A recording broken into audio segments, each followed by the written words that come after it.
Join me as I dive deep into the tough question, is God really letting us down? Let's explore this together. I think we've all been there at some point in our lives. We're going through a tough time, we're praying for a breakthrough, and yet, it feels like God is just not showing up. It's a feeling of being let down, of being abandoned, of being forgotten. And it's a feeling that can be incredibly painful. When we're in the midst of struggles, it's easy to feel like our prayers are falling on deaf ears. We pray for healing, but the sickness lingers. We pray for prosperity, but the finances remain tight. We pray for protection, but tragedy strikes. It's no wonder we start to wonder if God has turned a blind eye to our struggles.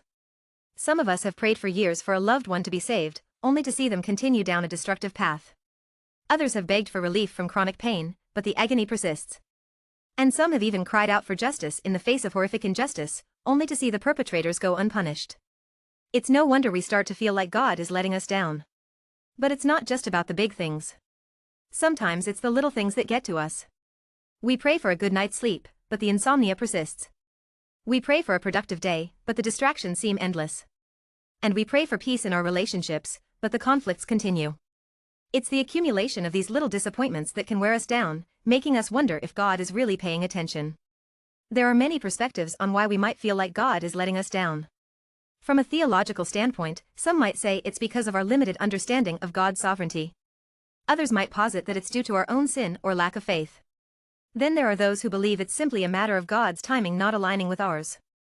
As humans, we tend to thrive on control and predictability, so when our expectations aren't met, it's natural to feel like God has abandoned us.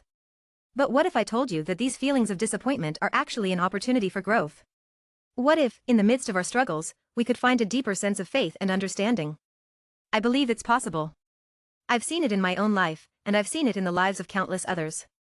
There's something about walking through the fire that refines us, that purifies us, that makes us more like Christ. I want to share a story with you that illustrates this point. There was a woman who had been praying for her husband's salvation for years. She had prayed, she had fasted, she had begged God to intervene. But as the years went by, her husband continued to reject God. She felt like God had let her down, like he was ignoring her pleas. But then something strange happened. Her husband was diagnosed with a terminal illness, and in the midst of his suffering, he finally turned to God. It was a turning point for him, and it was a turning point for their entire family. As she looked back on those years of struggle, she realized that God had been working all along. He was working in her heart, refining her faith, and preparing her for the moment when her husband would finally turn to him. It wasn't about God letting her down, it was about God being faithful, even when she couldn't see it. I believe that's true for each and every one of us. In the midst of our struggles, we may feel like God has let us down, but what if we're missing the bigger picture? What if, in the midst of our pain, God is working something deeper, something more profound, something that will ultimately bring us closer to Him? In conclusion, feelings of disappointment in our faith are common, but they don't have to define us. We can choose to see them as opportunities for growth, for refining, for becoming more like Christ. So the next time you feel like God is letting you down, I want you to remember that He's not. He's working, He's moving, and He's faithful, even when we can't see it. If you've been through a similar struggle, I want to hear from you in the comments below. Share your story, share your struggles, and share your triumphs. And if you're looking for more content on faith and resilience, be sure to check out my other videos.